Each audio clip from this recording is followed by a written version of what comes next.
কে নায়িকা কে? এই মোবাইলটা কার? এই মোবাইলটা কার? গেস করো তো নায়িকা কে? না গেস করা ঠিক আছে, তারপর কেউ বলবেন না। নায়ক হলো রোশান। রোশান কই? রোশান আছে এখানে? সুজন, রোশান। নায়িকা শাবানা। না থাকলে কিন্তু আর হিরো বানানো হবে না। আচ্ছা, আর নায়িকা হলো গিয়া এইখানেও আগের পুরা মনে সুজন এবং পরীর গল্প ছিল, দুজনই মারা যায়। আর একটা ক্যারেক্টার ছিল মিলনের ক্যারেক্টার, সেরকম একটা ট্র্যাজেডিক গল্প নিয়ে।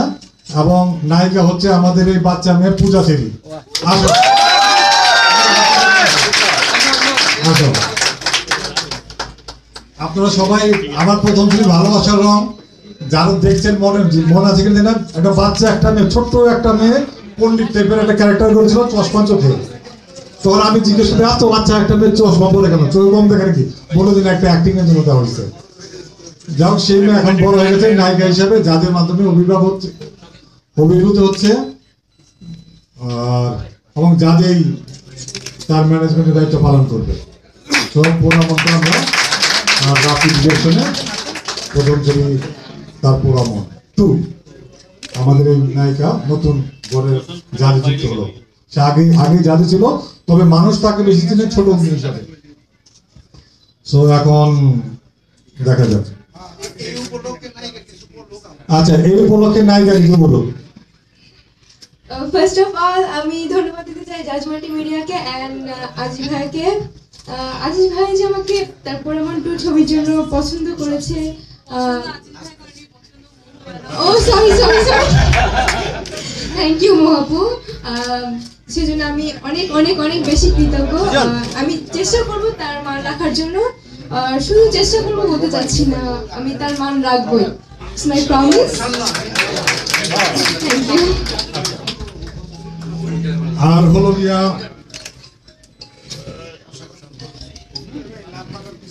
আমি দুইজনের খুব ফ্যান। আমি পাঞ্জাবি পরেছি, হিমু খালি পায়ে আছি। এই পাঞ্জাবিটা আজ থেকে 15 বছর আগে বানানো। এটা ছোট্ট একটা ঘটনা আছে। এর বয়স তখন 5 বছর।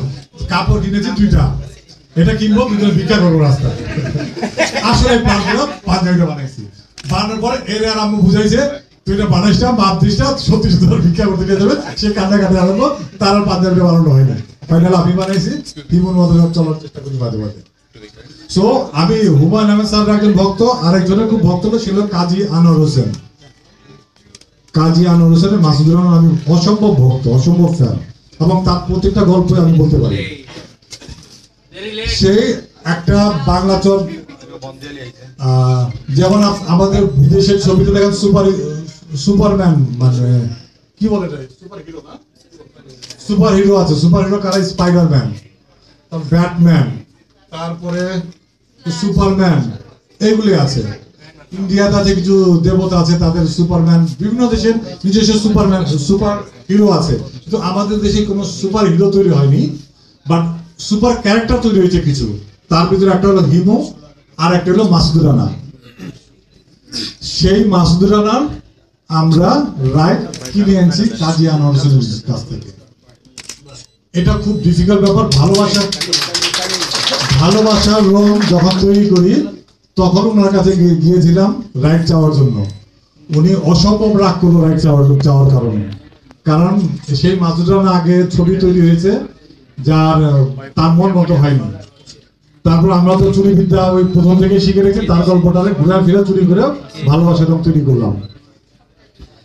এবার আমাদের ভালোবাসার রং যখন তৈরি করি, জাজ নামে কেউ চিনত না। এখন আমাদের সেই পরিচয়টা নাই।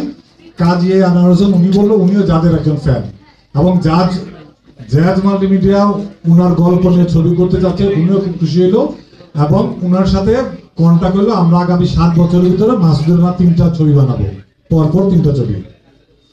মাসুদ আমরা সবগুলি ক্যারেক্টারই থাকবে এখানে। মাসুদ রানা যারা পড়ছেন এখানে, কেউ আমার মতো পাগল কেউ আছে কিনা মাসুদ রানা জানি না।